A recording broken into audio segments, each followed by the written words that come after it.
Olá, eu sou Josias Messias e respondendo especialmente ao grupo dos empreendedores, pedindo a minha experiência que passei pelo Covid. Aproveitei então para gravar esse vídeo e especialmente depois que eu vi uma repórter da Rede Globo, não é? Passando acima de médico, dizendo que se um médico receitar azitromicina, ivermectina ou cloroquina, que a pessoa não deveria tomar em hipótese nenhuma. Então, diante de tanta coisa absurda que tem acontecido nessa área, vidas sendo desprezadas e encaminhadas de certa forma para intubação e, portanto, para a morte, eu acho que a minha experiência, não é só a minha, né? Nesse caso envolveu pessoas da família e experiências de vários conhecidos, não é? A qual eu quero relatar no tempo mais curto possível e ajudar a entender como que nós podemos lidar com essa, se você vier de fato a ter contato com esse vírus e estar com sintomas, qual o melhor caminho, pelo menos as nossas experiências, né, no sentido de evitar o pior, tá certo? Eu no dia 25 de fevereiro, uma quinta-feira, eu comecei a não me sentir bem, o que não era muito incomum, porque eu tenho um histórico de doenças, de alergia, de rinite, né, e de algumas doenças respiratórias, enfim, mas Deus me guardou o ano todo, tendo muito contato com muita gente, porque eu não parei de trabalhar, as coisas continuaram, as viagens, né, reduziu o ritmo, mas nós não tivemos essa condição de parar, não é? Então tive muito contato com muita gente e fazendo uma profilaxia, aumentando a imunidade, não é? Fazendo sauna, eu vi que realmente passei mais de um ano aí incólume, mesmo correndo riscos, não é? Mas nessa semana foi uma semana diferenciada porque tinha algumas entregas a serem feitas e muitas reuniões virtuais, não é? Então eu realmente me sobrecarreguei um pouco e baixei a imunidade. Na quinta-feira comecei a sentir, na sexta foi um dia que eu voltei, né, depois de um período, a ter as reuniões de estratégicas e com os líderes da empresa, então foram 8 ou 9 reuniões no dia, virtuais, não é?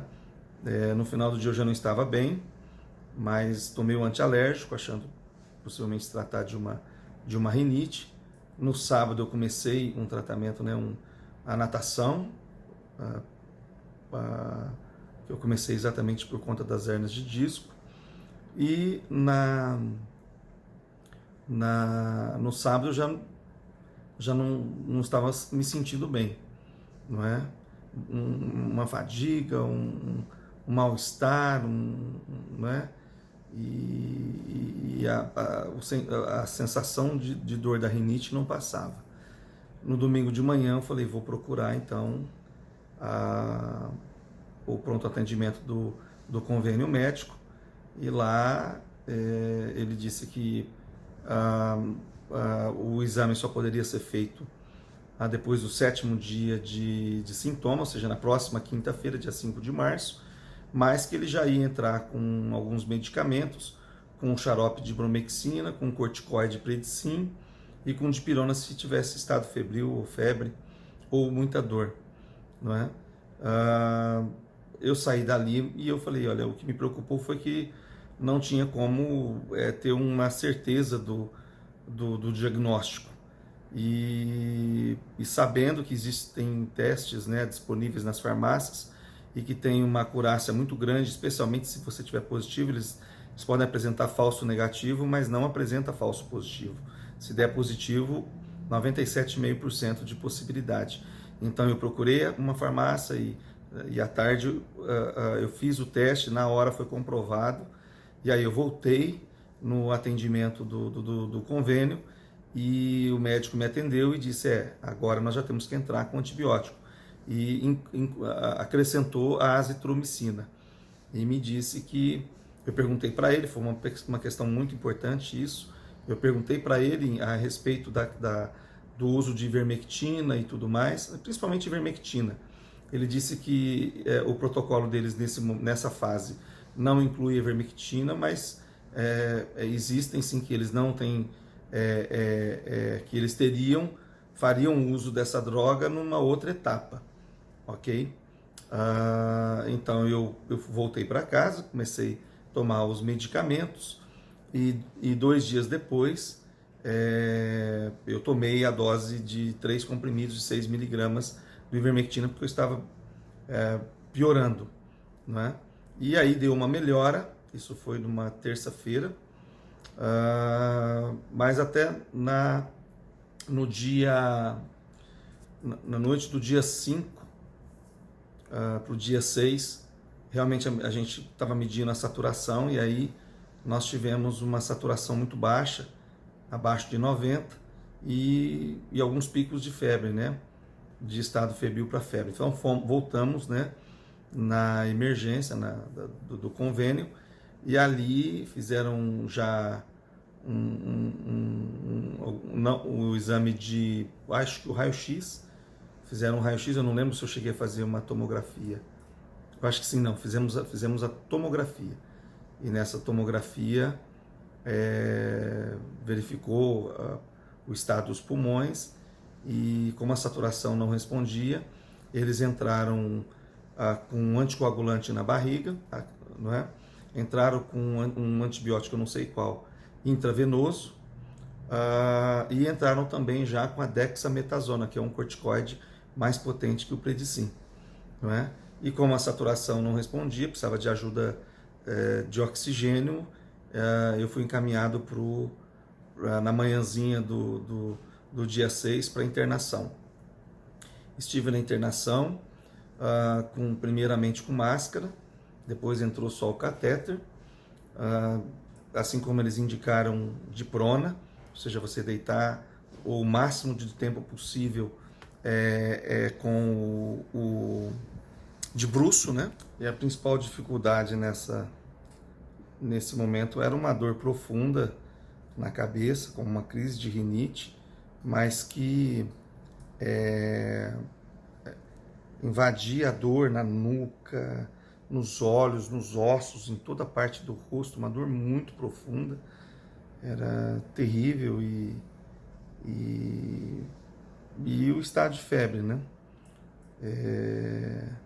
Foi isso que o Hospital São Francisco foi excelente, não apenas fez a tomografia do pulmão, mas fez também uma da cabeça, para ter certeza que não houvesse nenhum dano neurológico, algo assim. E ali, eu lembro que 3 dias depois, eu já estava conseguindo tomar banho sem precisar passar pelo o oxigênio, e chegou na quinta-feira, eu tive alta do hospital e continuei o tratamento em casa. Tá, Josias, e o que isso aí interfere, né? O que essa história pode nos trazer de lições? Primeiro, a importância do tratamento precoce. Ou seja, eu só poderia ter uma certeza da Covid no dia 5 de março. Ou se eu piorasse muito e voltasse no pronto atendimento do Convênio São Francisco. Então, o fato de ter ido numa farmácia e ter voltado com o diagnóstico assertivo fez com que o médico já incorporasse a azitromicina. Esse é o ponto mais importante disso. Ou seja, se a gente olhar as pessoas que foram entubadas e passaram por todo um processo, você vai notar que quando elas voltaram, especialmente os casos de atendimento público, não é? Vieram, pegaram não estavam bem, foi dado para eles um paliativo, não é?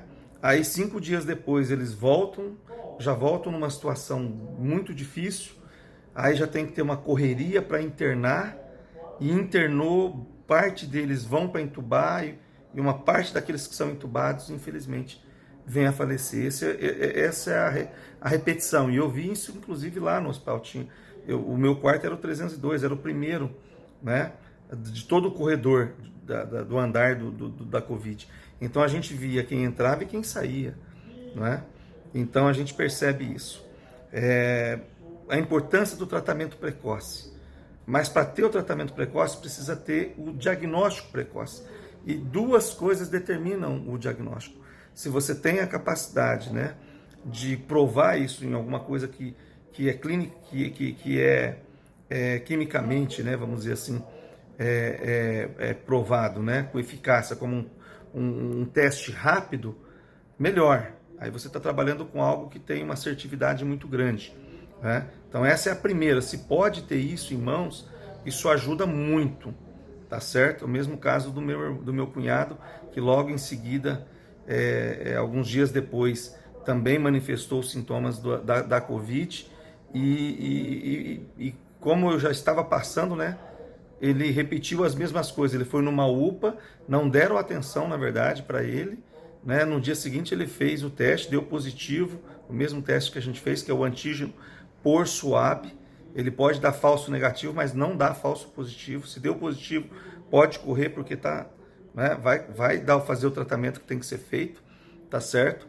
E fez com que ele, não tendo, mesmo com o teste, não foi tratado na UPA, teve que, e como ele não tem convênio, teve que pagar hospital particular, o Hospital Ribeirânia, para que pudesse ter o atendimento adequado, para você ter uma ideia, né? E nós, como família, entendemos que mais importante é a vida do que você arriscar quem está certo, quem está errado. Então, a primeira coisa é, se tem possibilidade, faça o teste rápido, especialmente esse do swab, do cotonete por antígeno. Ele vai te dar essa condição para você entrar o mais rápido possível com o tratamento específico para a Covid, tá certo? Então, o diagnóstico precoce vem através do teste ou através do médico com mais experiência e mais cuidado. E o que a gente tem visto, nós temos acompanhado pessoas, irmãos da igreja, né? Pessoas da família também depois tiveram atendimento no convênio, aqueles que têm convênio, e nas UPAs ou nas UBDS, no sistema público, né? Então, na minha família, minha sogra passou, minha nora passou, não é? E a gente percebe o quê? Percebe que depende muito do médico. Então, o médico vendo os sintomas, não é? Vou dar um exemplo, a minha nora os sintomas dela era sério, era grave. Então, já entrou com esse kit, azitromicina, com anti-inflamatório e um corticoide, né? Entrou, ele não tinha certeza, mas como o quadro dela era esse e os efeitos colaterais são pequenos, é melhor entrar. E também teria que esperar os dias para fazer o teste, né? Então ele decidiu não esperar e fazer a coisa certa. Fez. Olha que depois, no sábado, quando ela fez o teste, deu negativo, não é? Mas não importa, ela estava bem. Quando ela fez o teste, ela já estava bem. É isso que importa, não é? Então, já minha sogra também foi na unidade básica de saúde, ou na UPA, não lembro agora, e também o médico vendo a idade dela, a condição dela, opa, já tem que entrar, eu não tenho o teste clínico que ele fez. Ele, nem raio-x do pulmão, nenhuma vez que algum dos meus conhecidos foi em UPA, eles tiraram nem sequer o raio-x. Tá certo que o raio-x não é não traz um diagnóstico assertivo para a Covid. É o que eu ouvi falar, não sou médico. O certo seria oh meu Deus, esqueci o nome agora. Enfim. Mas a questão é o seguinte, é que a principal questão disso tudo, não é? Existe um pacote de tratamento precoce. E o impacto, os efeitos colaterais, o pessoal está falando de interação medicamentosa, não é porque o médico não vai passar um pacote, um kit que tem interação negativa, ou seja, que a interação de um medicamento com o outro vai causar problema, não. É muito mais no sentido de qual o risco de efeitos colaterais. Então, riscos de efeito colateral de corticoide, que já é conhecido, da azitromicina, que já é conhecido, de um xarope expectorante, de um anti-inflamatório, não é? Eles são muito conhecidos e eles são pequenos. Então, 99,99% não vai ter nenhum dano sério. E o médico sabe fazer isso. Ele sabe, conversando e vendo o histórico e tudo mais, ele sabe qual é o risco que corre. Agora, o pior é o risco que se corre de não prescrever esses medicamentos. Esse é o maior risco.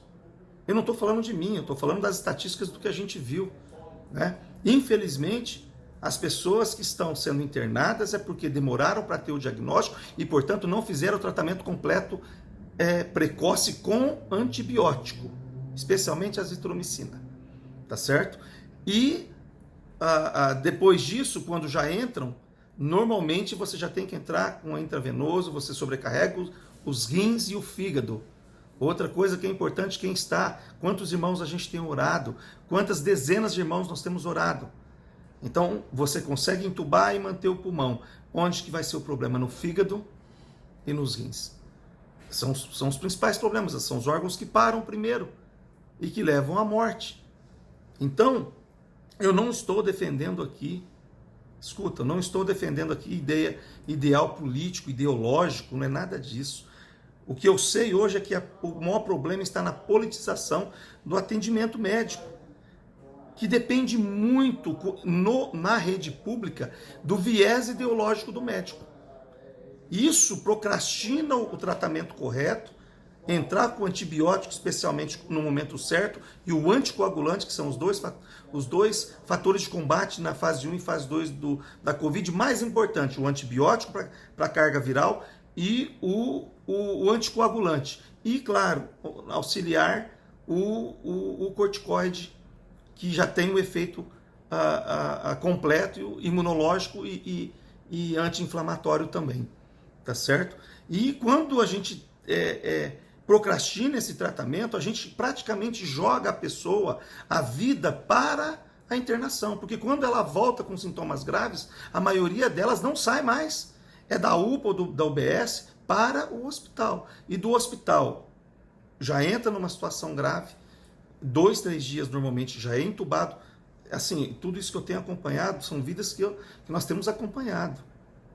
E por consequência, para a triste estatística de que mais de 2/3 das pessoas que são entubadas vêm a falecer.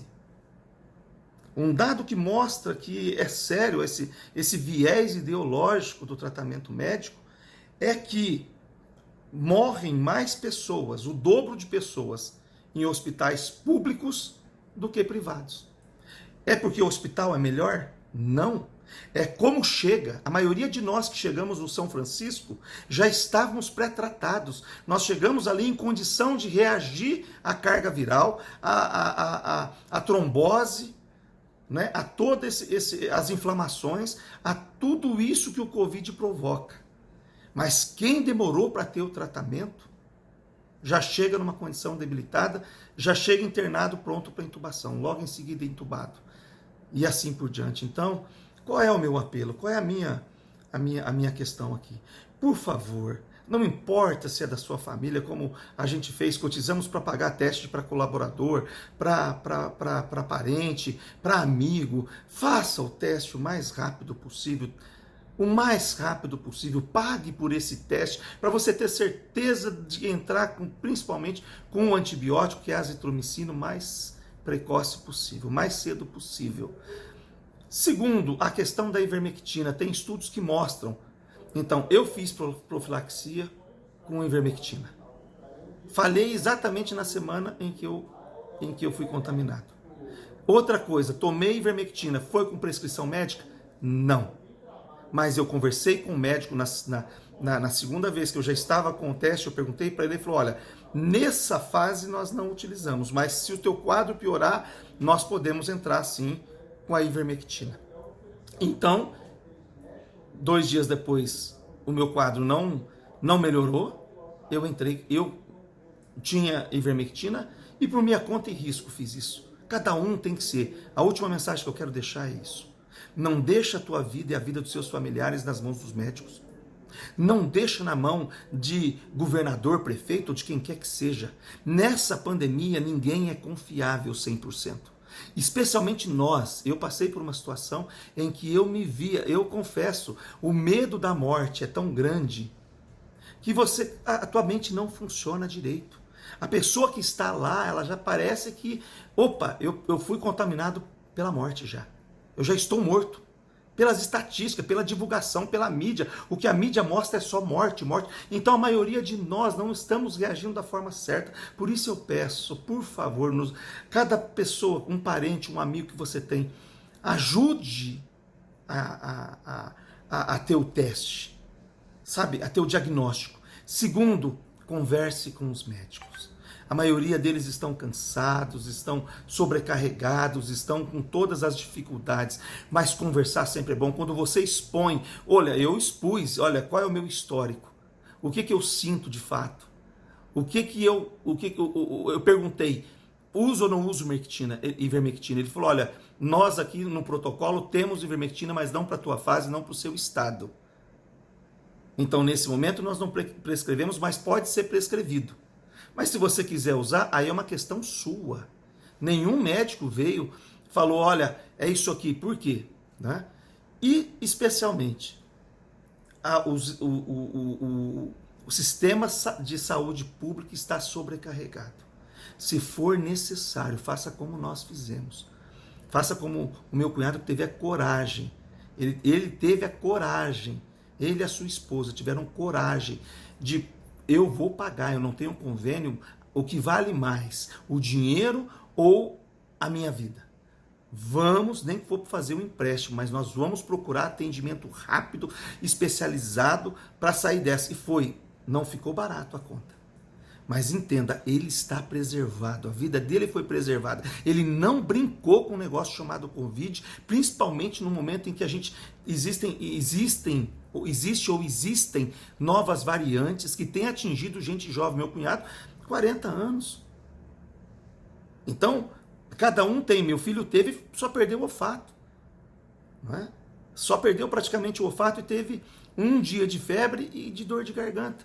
Cada um reage de uma forma. Mas o que eu sei é, tratamento precoce salva vidas. E você só pode entrar com o tratamento precoce se você tiver um diagnóstico preciso, seja ele via teste rápido, ou seja via um médico, uma conversa, uma interação positiva com um médico, que não venha com ideias e apenas com viés ideológico, mas que esteja preocupado com vidas.